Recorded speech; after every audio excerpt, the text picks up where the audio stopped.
ng ano sa kanila ni Flor, huwag kayo basta-basta sumagot o ano na hindi ko alam. Siyempre kahit ikaw naman. Si Flor, hindi naman din siya sumasagot sa telepono, hindi siya nakasali. Hindi yan, pero baka maya nakikinig lang yan. Hindi, makikita mo sa ano eh. Hindi, kung naka-loudspeaker ka, nandito ako sa tabi mo. Kaya nga, di ba sabi niya, sino bang ang gusto niyong kausapin? Si Ma'am Flor, gusto niyo ba kausapin? Hindi na, masagot niyo lang yung tanong namin eh. Okay na kami doon. Nandyan lang yan si Flor sa taas, hindi lang bumababa, hindi lang humaharap basta-basta pagka hindi ka bagong kliyente. Yun ang pagkakaano ko. Isang beses lang silang nag-ano sa atin. Isang beses lang siyang humarap sa atin. Yun na yun.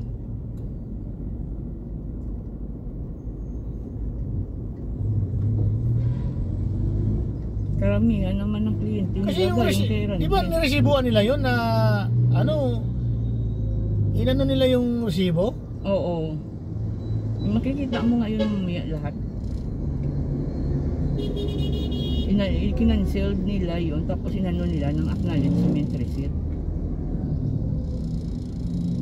Yun din ang anuhin natin, kagaya yan kay Ramon, kay Saki Vicky, mga acknowledgement receipt lang yun yung sahod.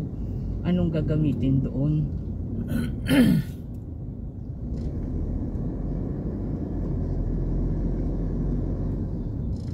O kasi dalawa yun ang sa kanino nga yun, kay Kevin ba? Di ba ano din yun? OR din yun yung dalawang yun. O hindi pareho ng 12% ang iano natin doon. Oo. Basta OR ang hinihingi, 12%. Patawa ng 12%. O paano yan ang sa ano? Ang sa Hanamura. Hindi ba may exemption sila? May exemption sila. Pagka ganyang may exemption, ano yun ang ibibigay? Yun din ang OR pa rin. Kaso lang, yun ang itatanong natin, OR pa rin yung i-issue. Pero hindi na OR pa. Huwag ka nang mag-ano ng OR. Wala nang OR. Sales invoice niya, tsaka collection receipt. Kaya nga. Huwag ka nang mag-term ng OR kasi yung OR wala na yan. Ang OR, sales invoice na yun. Dalawa yung in-issue eh. Yung sales invoice nga tsaka collection, yun ang anuhin natin. Sa Nora, walang problema, may accountant sila, alam ni Herma.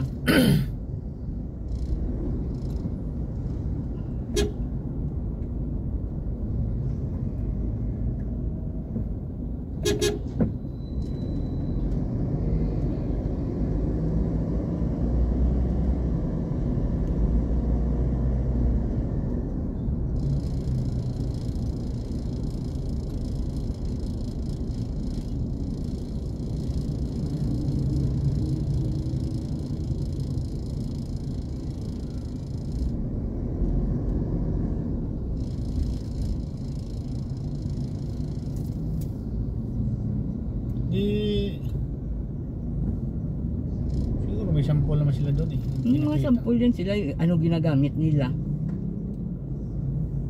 Gaya din yan sa atin, laki lang ang pinagkaiba siguro, pero parang pare-pareho lang naman ang laki. Ang tanong ko kung hindi mahirap punitin. Hindi naman siguro sa kanila maganda naman mga pagkapunit nila eh. Meron kasi iba na pag punitin mo, hindi siya lumilihis.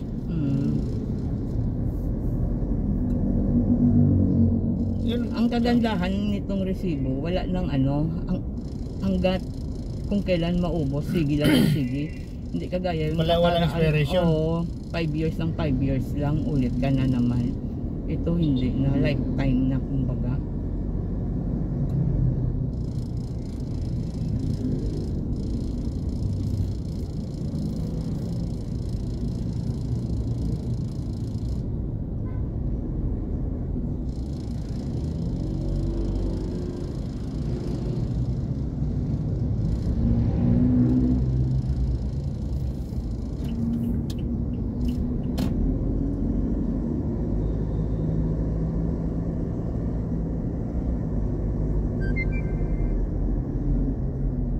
Natawagan mo na si Kevin? Nag-chat ako sa kanya, mamaya na niya bigay. Pag walang pera din. Pero, kaya mo pag ano bayaran lang si Buddy bukas. Ditusin mo na lang kung magkano kay Buddy na ano. Oo, hindi na mabayaran, isisipain ko lang na sige, abunahan mo lang. Yanuin mo na lang na magkano baka nung ang kay Buddy, kahit ako na lang muna kung okay lang sa'yo.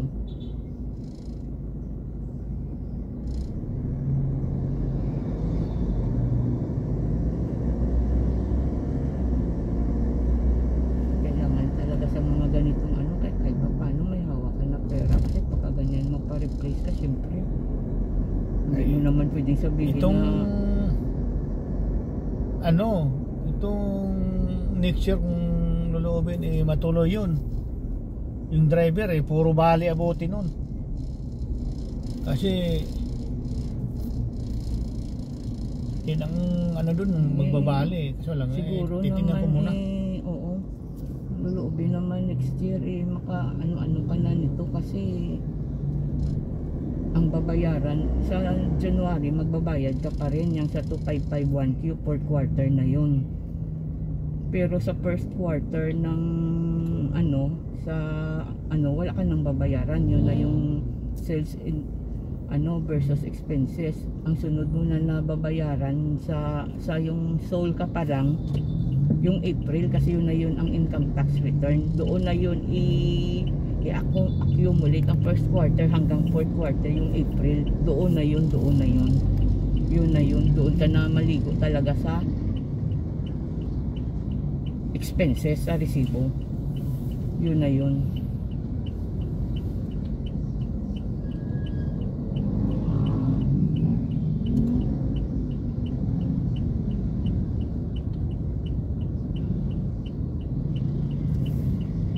Ito yung mga expenses natin, dinidikit pa nila to sa scratch Ganoon naman talaga dinidikit nila.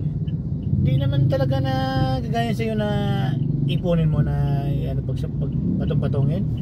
Dinidikit talaga sa scratch yan kasi nakikita ko yan dun sa Ugami pa, mga accounting dun, na lahat ng resibo na expenses dinidikit yan sa scratch paper. Kaso lang gasolina nabubura. Hindi, ang ginagawa nun sinisirox nila muna, diba, yung resibo. Isisirox nila mo, di na mabubura yun pag nasirox. Tapos atas na lang yung yung original na doon sa taas dalawang nga yun tingnan mo doon mamaya yung mga sec na may ka email na lang yung sa kasi pag na yun, pag di naman kasi pwede na pagsamasamahin mo ng na hindi mo kaya nga pagka naibigay sa yung resibo, i-xerox mo agad kasi once tumagal yan, isang buwan. Kaya nandilin nga itong mga resibo nyo, iban ko kung mabasa pa to, binigay na sa akin kanina Sabado. Unti-unti nang nawawala yung yung print kasi ng computer nila iba.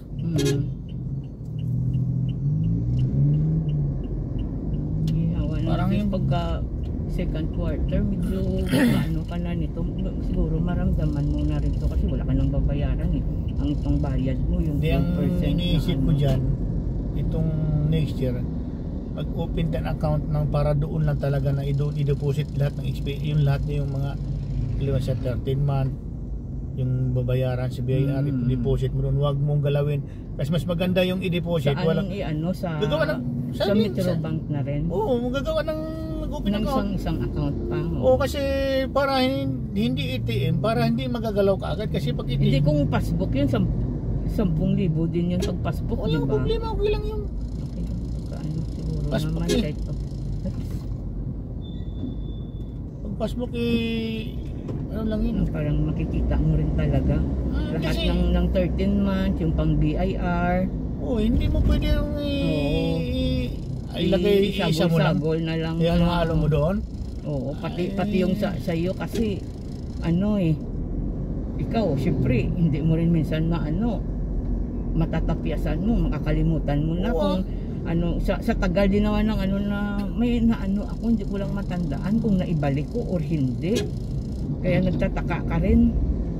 Kaya nga, pag ganyan, ano mo na, i-deposit mo na ng may sarili siyang account. Kasi pag hindi mo i-deposit ng sarili niyang account, ay patay. Kaya Walang sige, mangyayari. sige lang. Bilang pagka na maayos talaga din natin ito na ano. Gusto ko itong January para maka-open ng ano. Oo.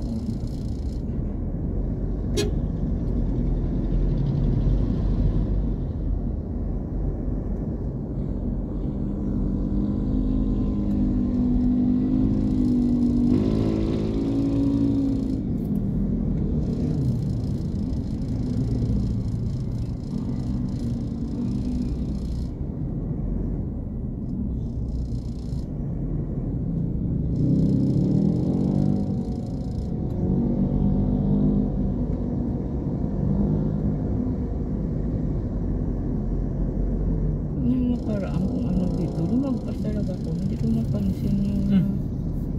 Hindi mo nakikita yung ano? Ang pinakaano ko, itong school. Oh. Iwan ko, nakatingin naman ako. Ay, hindi ko parang di pa naman nadaan.